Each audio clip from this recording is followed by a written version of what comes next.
Hello, I'm Kevin Hayes, the Story Man, and this is the Nightly Bedtime Story Podcast, where you can hear a bedtime story every night.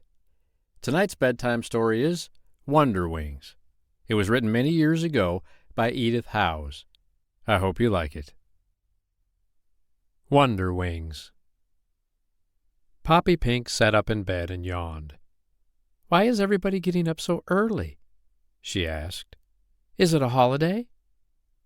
The older fairies were dressing themselves and brushing their long, fine hair. "Wonderwings is coming to see us," they said. "Jump up, little Poppy Pink." "Who is Wonderwings?" she asked. "You will see when you are dressed. Hurry, or you will miss her." "Oh, dear, I am so sleepy," said Poppy Pink, and she yawned again. "I don't care about Wonderwings." She snuggled down into the bedclothes again and went to sleep. Presently she was awakened by the sound of the sweetest singing she had ever heard, and a flash of brilliant color went past her window pane of crystal set in pearl. "That must be Wonderwings," she said. "Oh, I must see her. I hope I am not too late."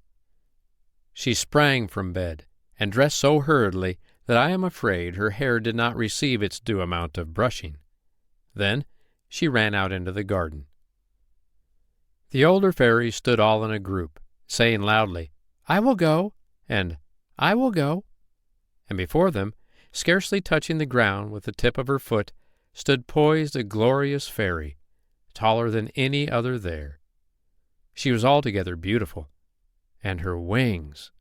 As soon as Poppy Pink saw them, she knew why the visitor had been called Wonderwings, for they reached high above her head and almost to the ground, and they glowed with so many colors that it seemed as if 1,000,000 jewels had been hung upon them and had stuck, growing into 1,000,000 flashing stars that made 1,000,000 little rainbows with every sway and movement of her body.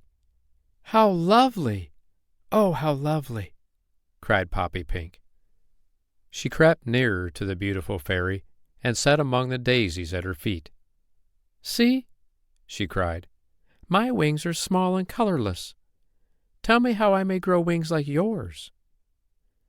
Just as little girls adore beautiful hair, so do little fairies adore beautiful wings. Wonderwings smiled down at her. "Such wings as mine are only to be won in sadder lands than these," she said. "If you would have them, you must leave your fairyland and come where humans live, and where hunger and sorrow and death trample the city streets." "I will come," cried Poppy Pink. "I will come." "Come, then," said Wonderwings. She took the little fairy's hand, and up they all rose into the clear air, flying far and far away till they left their fairyland behind and came at last to the sadder lands where humans lived. There Wonderwings showed them where hunger and sorrow and death trampled the city streets, and the band of fairies flew lower and lower to look. "The children tumble and fight in the dirty lanes and cry for bread," cried Poppy Pink. "The little ones, I cannot bear to hear them sob." "Perhaps you can help them," said Wonderwings. "I am only a little fairy. What can I do?" asked Poppy Pink. "I have no bread to give them." She flew a little lower to gaze at them more closely. "What can I do?" she asked again. No answer came. She looked around and found herself alone. Wonderwings and the older fairies had in a moment gone from sight. Below, a crippled child sat among rags in a dark corner of a dreary room, and tears ran down her cheeks. "The sunshine, the pretty yellow sunshine," she wailed. "If only I could run and play in the pretty sunshine." "Here is something I can do," thought Poppy Pink. She gathered armfuls of the golden sunbeams, and flying with them through the glass as only a fairy can fly, herself unseen, she heaped them over the twisted hands and pale, thin face of the child, and left her playing with them and smiling happily. Lower she flew to help the little ones crying that were living in filth and poverty. She led the starving and shelterless to comfort, the toddlers to safety. She brought a flower to the hopeless, ease to sick ones racked with pain. At night she flew with glittering dreams from room to room, so that even sad-eyed, feeble babies laugh for pleasure in their sleep. Day after day, night after night she toiled, for weeks and months and years. There was so much to do. The time passed like a moment. So busy was she that she had forgotten all about her wings. One day there came a flash of color in the air beside her, and Wonderwings and all the older fairies stood around her.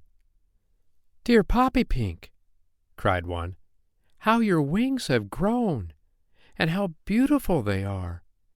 They are so tall that they reach above your head and almost to the ground, and they glow with so many colors that it seems as if 1,000,000 jewels had been flung upon them and had stuck, growing into 1,000,000 flashing stars that make 1,000,000 little rainbows with every sway and movement of your body."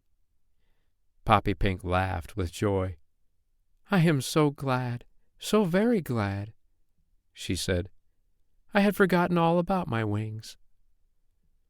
"Yet they have grown with use," said Wonderwings, "and for every deed of kindness done a star has sprung, to shine in beauty there for evermore." The end.